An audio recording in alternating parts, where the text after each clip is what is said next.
Hello, my dear friends. So once again, I would like to thanks and welcome to all the viewers. My last session was related to interested parties and their needs and expectation. So I hope now you people aware about the importance of interested parties and their needs and expectation. The people who understand the importance of interested parties and their needs and expectation, and also having some systematic method to identify these interested parties and their needs and expectation, they can keep their organization happy, and that will be good for the organization. So this is very important chapter to identify the needs and expectation of the interested parties. This session is related to system. So I hope most of the people are using this terminology system so many times in a day, and so many times people are blaming to the system if they observe any kind of problems in their activities. So question is, do we understand what is system, for whom we are blaming? Like railway, अगर railway से जो हमारी needs और expectations हैं अगर वो fulfil नहीं होती तो लोगों का सारा ब्लेम सिस्टम के ऊपर जाता है। आप लोगों ने सुना होगा कि रेलवे का सिस्टम बहुत खराब है। इसी तरीके से अगर गवर्नमेंट से जो हमारी एक्सपेक्टेशंस हैं अगर वो फुलफिल नहीं होती तो लोगों का ब्लेम सीधा सिस्टम के ऊपर जाता है और सेंटेंस आता है कि इस गवर्नमेंट का सिस्टम ठीक नहीं है। सो आई होप कि lot of news you heard about the system failures like this. So this is, you can see the system failure. System is failing. Again, one more news. Again, this is related to the system failure. Again, one more news about the system failures. So I hope you people also saw these kind of news where system failure has shown. Now it is important, do we understand what is the meaning of this system and for whom we are blaming? So let's understand what is system, what is their objectives, and what is the importance of the system, or what are the major challenges in the system. So important is, what is system? So when we talk about the system definition, if we go by the definition, then the definition is set of interrelated or interacting activities or elements. कि जब हम कोई activities कर रहे होते हैं तो बहुत सारी छोटी छोटी एक्टिविटीज हमें उसमें परफॉर्म करनी पड़ती है। जैसे एक ऑर्गेनाइजेशन के अंदर HR होता है, मार्केटिंग होता है, डिजाइन होता है, परचेज होता है, स्टोर होता है। तो ये सारी एक्टिविटी को कंबाइन करके हम जो एक ग्रुप तैयार करते हैं उस ग्रुप को बोलते हैं system. Like this. So here you can see, this is just for reference. Here you can see there are some important processes which we observe in the organization, like quality management system, HR process, marketing process, design process, planning process, purchasing, storage, production, quality, dispatch. So these are the few processes which we observe in the organization. So I hope आप लोग भी इन सब processes से रोज कुछ ना कुछ interactions करते रहते हो। सो ये जो हमने एक कॉम्बिनेशन तैयार किया है कि अगर हम सबसे पहले क्वालिटी मैनेजमेंट सिस्टम के थ्रू ये समझें कि क्या रिक्वायरमेंट है, कैसे रिक्वायरमेंट है, तो हम बाकी जितने भी लोग हैं उन सब लोगों को वो गाइडलाइन फ्लो करा सकते हैं। इसी तरीके से अगर एचआर सब लोगों की कॉम्पिटेंस को सही तरीके से इवेल्युएट करे और सही तरीके से उनको कॉम्पिटेंस अचीव कराने में मदद करे, तो ये जितने भी फेलियर्स हैं जो कॉम्पिटेंस से रिलेटेड हो सकते हैं, वो सारे फेलियर्स को अवॉइड किया जा सकता है। ये सीक्वेंस बहुत इंपॉर्टेंट है कई चीजों को अचीव करने के लिए। सो हियर इंपॉर्टेंट इज कि the combination of all these processes considered as system, because all these activities are interrelated activities, सब एक दूसरे के साथ जुड़ी हुई हैं, सबका कहीं ना कहीं पीछे के साथ इंटरेक्शन और आगे के साथ इंटरेक्शन जुड़ा हुआ है। तो इस तरीके की सीक्वेंस को हम लोग बोलते हैं system. So I hope now the system will be clear to all the viewers. Now, important is what is the objective to understand the system or to establish the system. So objective is to avoid the failures. कि अगर आप अपनी organisation के अंदर कोई failure नहीं चाहते, तो इंपॉर्टेंट है कि प्रॉपर सीक्वेंसिंग होना बहुत जरूरी है, क्योंकि अगर सीक्वेंस प्रॉपर नहीं है तो हमारी ऑर्गेनाइजेशन जिन ऑब्जेक्टिव्स को लेके चली है वो ऑब्जेक्टिव्स मीट नहीं हो सकते या उनमें कुछ इश्यूज आ सकते हैं। The second objective of this system is to make the work easy. हम जो भी काम कर रहे हैं उस वर्क को इजी मोड में कैसे लाया जा सकता है, कैसे किया जा सकता है, इस चीज को डिफाइन करने के लिए भी सिस्टम डेवलप किए जाते हैं। The third is to reduce the lead times, कि एक बंदे के ऊपर अगर जरूरत से ज्यादा लोड डाल दिया जाए, जरूरत से ज्यादा एक्टिविटीज उसको दे दी जाए, तो अगली एक्टिविटीज होने में डिले होता ही होता है। So it is important to reduce these kind of lead times. So a good system can help you to reduce these lead times. And load sharing. It is also important to share the loads. So for load sharing, we develop the system. So these are some objectives for the system. Major challenges for the systems are like no clear understanding about the purpose of any requirement.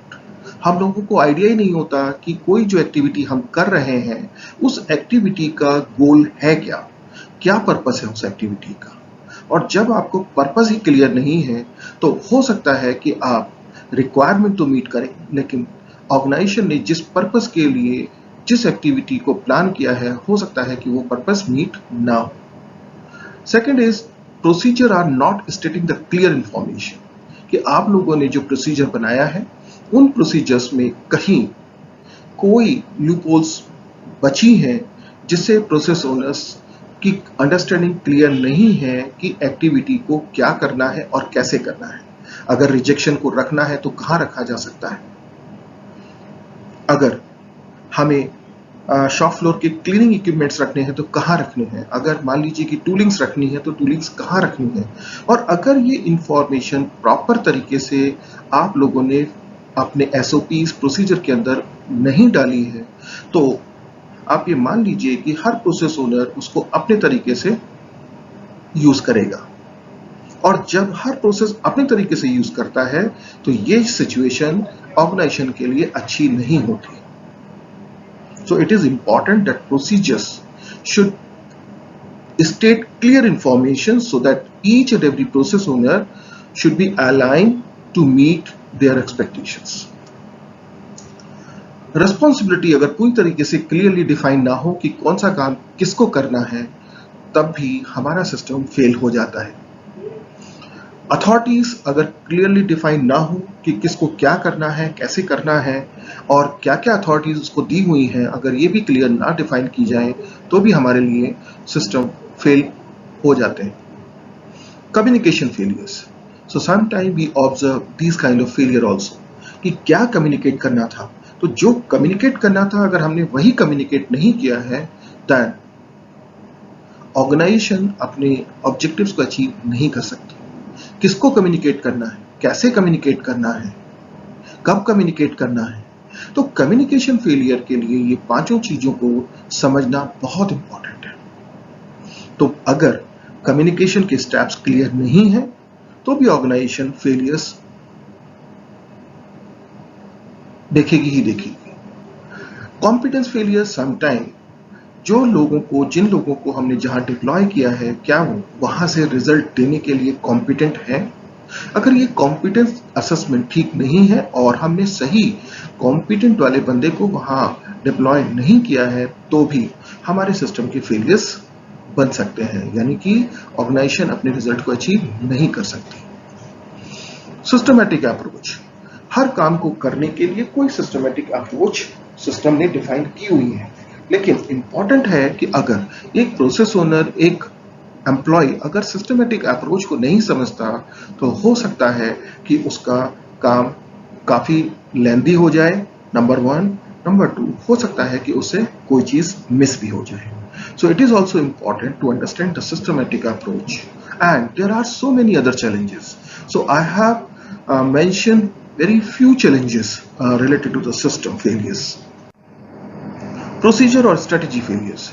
So if procedure or strategy failure is there, so result time wastage, क्योंकि अगर हमें मालूम ही नहीं कि क्या करना है, कैसे करना है, तो कोई एक बंदा आएगा, वो टाइम आपको बताएगा कि ये काम ऐसे कर लो, कोई दूसरा आएगा, दूसरे की दूसरी ओपिनियन हो सकती है। तो ये जो है प्रोसेस ओनर के लिए टाइम वेस्टेज वाली एक एक्टिविटी हो सकती है। सेकंड इज रॉन्ग डायरेक्शंस, हो सकता है कि हम गलत डायरेक्शन में डाइवर्ट हो जाए, क्योंकि स्ट्रेटेजी अगर क्लियर नहीं है तो प्रोसेस ओनर अपने आप डिसीजन लेगा और वो डिसीजन राइट डायरेक्शन में जाएगा या रॉन्ग डायरेक्शन में जाएगा, इसकी कोई गारंटी नहीं होती है। Third is extra efforts, so every process owner has to do some extra effort if procedures और strategy failures are there. Employees frustration, और जब एक एम्प्लॉय को बार बार रिपीटेटिव टास्क करने पड़ते हैं तो ये एम्प्लॉय फ्रस्ट्रेशन का भी एक पार्ट बन सकता है। मैनेजमेंट फ्रस्ट्रेशन, और अगर मैनेजमेंट को अपने रिजल्ट्स नहीं मिलते हैं तो ये मैनेजमेंट के लिए भी एक फ्रस्ट्रेशन का टॉपिक बन सकता है।